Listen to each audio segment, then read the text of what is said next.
उनमें से बहुत साथी इस पे आ जाइए, श्री आनंद शर्मा जी, इस पे आ जाइए, माइक। इस पे आ जाइए। हाँ प्लीज, केवल सीट के लिए पीछे जाइए। जी जी जी।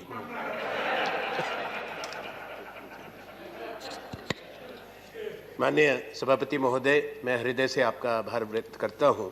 आपने अवसर दिया और भारतीय राष्ट्रीय कांग्रेस की तरफ से आज इस विधायी समारोह में अपने और अपनी दल की बात कहने का। हमारे 4 साथी इस सदन से जा रहे हैं, श्री मोहम्मद फयाज, श्री शमशेर सिंह मनहास, श्री नज़ीर अहमद लबाई और नेता प्रतिपक्ष श्री गुलाम नबी आज़ाद। ये बड़ा भावुक क्षण है, क्योंकि हम वो लम्हे याद कर रहे हैं, वो साल याद कर रहे हैं जब गुलाम नबी आज़ाद साहब ने इस देश की खिदमत के लिए और जन सेवा के लिए दिए हैं।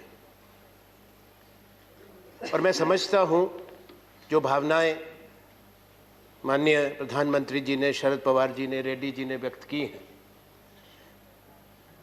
क्योंकि एक लंबा अनुभव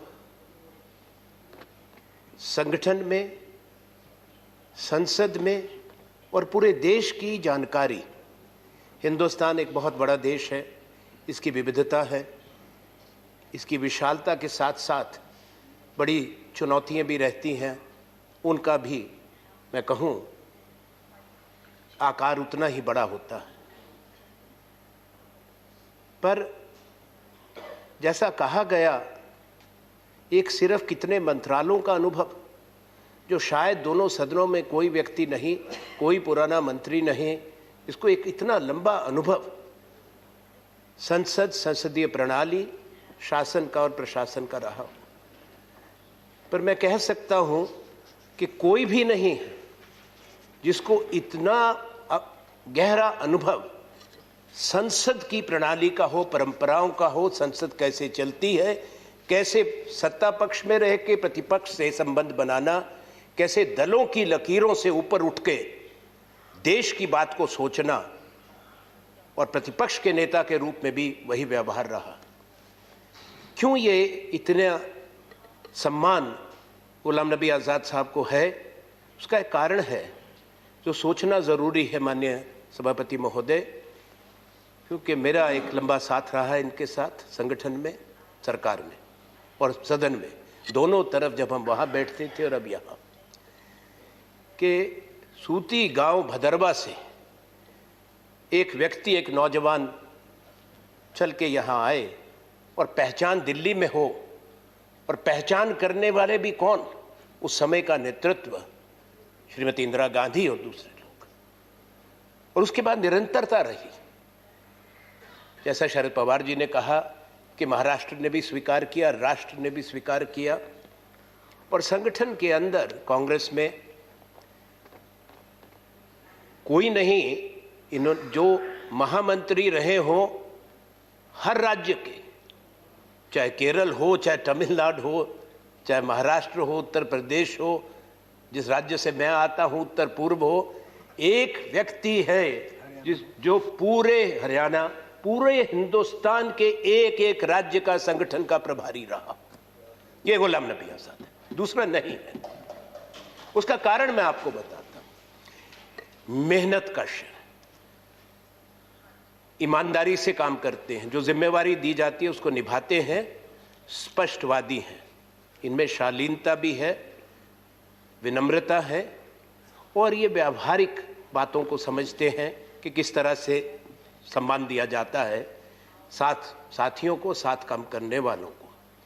एक चीज़ मैंने माननीय सभापति महोदय मैं ज़रूरी समझता हूँ सदन में आज रखना, क्योंकि संबंध एक ऐसा है जो किसी दूसरे का नहीं होगा संगठन में। कि मैं प्रदेश का, हिमाचल का जब अध्यक्ष था, ये महामंत्री थे यहाँ पर, और ये अध्यक्ष हुए भारतीय योग कांग्रेस के, तो मैं महामंत्री बन के साथ काम किया। और ये भी एक मैं समझता हूँ बहुत खुशी की बात है, इत्तेफाक भी है, कि जब ये विपक्ष के नेता बने तो मैं उपनेता के रूप में काम करता रहा। मैं कहना चाहूँगा इस बात को कि कोई दिन कोई समय ऐसा नहीं आया जब कोई समस्या आई हो सदन के संबंध में भी, संगठन और देश के बारे में, जब मैंने कोई अच्छी बात इनसे नहीं सीखी। इन्होंने हमेशा एक चीज़ कही कि देखो आनंद, और ये पुरानी बात, कि यहाँ अलग अलग दल, अलग अलग विचारधाराएं हैं, पर हम में एक क्षमता होना ज़रूरी है कि सबको साथ कैसे लेके चलें, और विचारधारा का विरोध को कभी व्यक्तिगत नहीं बनाना चाहिए, पारस्परिक नहीं, उसमें कभी कड़वाहट नहीं आनी चाहिए। और वो उसको इन्होंने बाखूबी निभाया।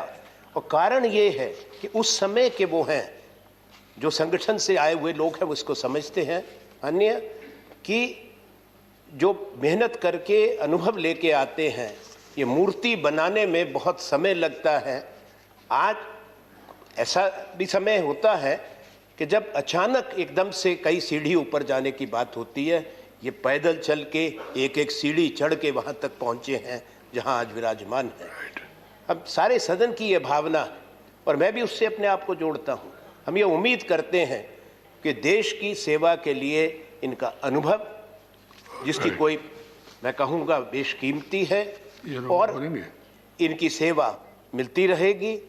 और जब भी जम्मू कश्मीर पे चुनाव होगा, मुझे कोई इसमें शक नहीं है कि गुलाम नबी आज़ाद साहब के बिना अगर ये सोच भी नहीं सकते कि वहाँ के चुनाव में इनकी महत्वपूर्ण भूमिका नहीं होगी, और देश की सेवा के लिए इनकी सेवाएं हमेशा देश को मिलती रहेंगी। धन्यवाद। धन्यवाद आनंद जी।